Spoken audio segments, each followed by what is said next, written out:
자, 그런데 드디어 뭐가 이제 개발이 되냐?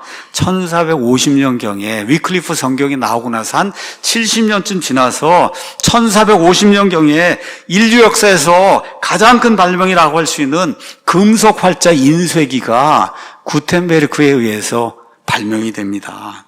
그래서 구텐베르크가 처음으로 인쇄기를 이제 돌렸단 말이에요. 인쇄기를 돌리면서 그 인쇄기에서 처음 나온 책이 구텐베르크 성경이에요.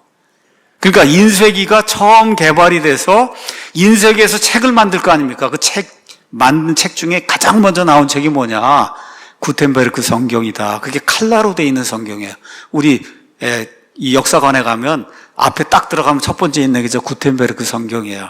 칼라루다. 저거 다 조판을 해갖고, 그래서 라틴어 벌게이트 성경을 저 인쇄기에서 직접 만들어낸 거예요. 그러니까 1년 걸리고 필사하는데 이런 게 하루에 100권, 200권, 300권이 나오는, 그렇죠? 이런 시대가 이제 열리게 된 거예요. 이런 시대가 이제 열렸다.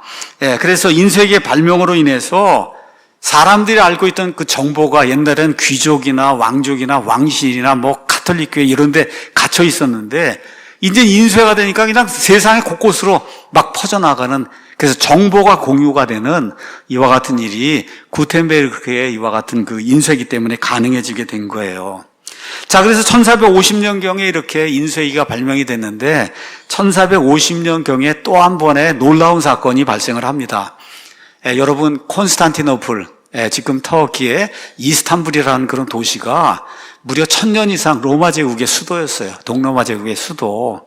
그래서 1000년 이상 버티다가 1450년경에 이슬람 사람들이 와서 이걸 침공을 해갖고, 그래서 콘스탄티노플을 제압을 해서 침략을 해갖고 완전히 이거를 자기 것들로 만들어요. 이렇게 되니까 거기 살던 유럽 사람들이 안 되겠구나 해서 모든 고문서들을 가지고 서유럽으로 도망을 하면서 그 고문서들 중에 무엇을 가지고 왔냐?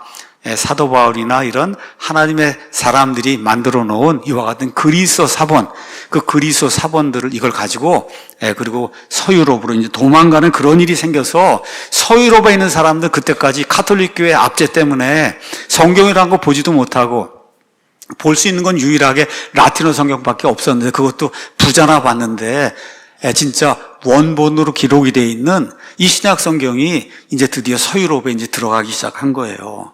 이렇게 되면서 그 당시 우신예찬이라고 하는 놀라운 책을 쓰면서 가톨릭 교회를 강타하던 그 당시 유럽에서 가장 유명한 학자라고 하는 에라스무스라고 하는 사람이 이제 등장을 하게 된 거죠. 그래서 에라스무스가 1516년에 가톨릭 교회 소수 사본은 다 버리고, 여긴 부패됐기 때문에 안 된다, 다 버리고 이 서유럽으로 들어온 다수 본문들, 전 유럽에 널리 퍼져 있던 그런 다수 본문들, 이것들을 편집을 해갖고 그래서 1516년에 그리스어 라틴어 대역 성경을 내놓습니다.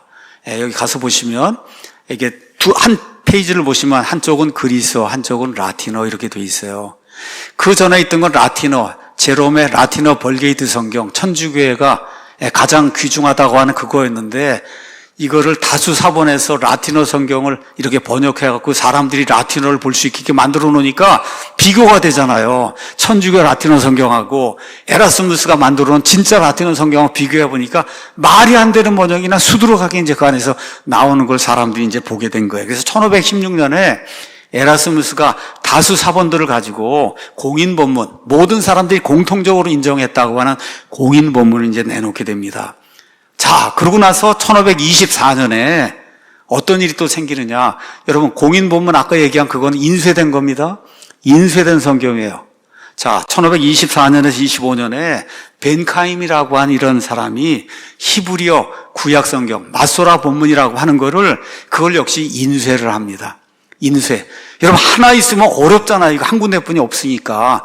근데 이거를 인쇄를 해버리니까 그리스 신약 성경도 곳곳으로 퍼지고, 그 다음에 여기 나와 있는 히브리어 구약 성경도 곳곳으로 퍼지는, 인쇄가 돼서 책으로 퍼지는 이런 일이 생기게 된 거예요.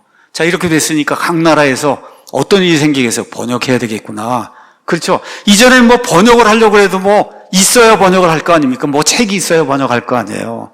근데 이제 인쇄가 되면서 그리스 신약 성경, 그 다음에 또 여기 히브리어 구약 성경이 인쇄가 돼서 모든 곳에 퍼져나가니까 이거를 우리나라 말로 번역을 해야 되겠다. 이렇게 돼서 드디어 성경 번역을 위한 모든 준비가 이제 완성이 된 거예요. 그래서 우리 복도에 가서 보시면은 거기 한 면에 이렇게 기록이 되어 있습니다. 3개를 저희가 나열했어요. 포스터를. 킹제임스 성경의 근간이 된 히브리어 그리스어 성경과 인류 역사 최초로 인쇄된 구텐베르크 성경. 그래서 3가지 성경 이렇게 포스터 이렇게 있고 그 밑에 이제 설명이 나와 있는 이런 벽을 여러분이 이제 볼 수가 있습니다. 자, 이렇게 돼서 이제 번역 성경이 나오는데 그 성경이 나오기 전에 하나님이 또 위대한 일을 하시죠. 1517년에 마르틴 루터를 통해서 종교개혁을 일으킵니다. 그렇죠?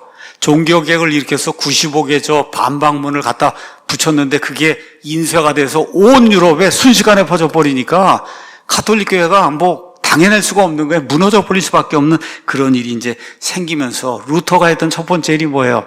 성경을 번역해야 되겠구나. 성경이 없으니까 이런 전통과 유물, 교황의 말 이런 것들이 성경을 대신해서 저 위에 가 있는데 저거를 타파하기 위해서는 성경을 만들어야 되겠다 해서 드디어 1522년에 마르틴 루터가 신약 성경을 냅니다. 1516년에 이 에라스무스의 공인본문이 있었기 때문에 그 공인본문을 기초로 해서 마르틴 루터가 1522년에 신약성경을 내고 그 다음에 1534년에 신약성경, 구약성경 전체를 완역을 해서 성경 전서를 내요. 본문은 에라스무스의 그리스어 다수본문, 공인본문, 또 히브리어 마소라 본문, 여기에서 루터가 루터 성경을 이제 내게 돼요.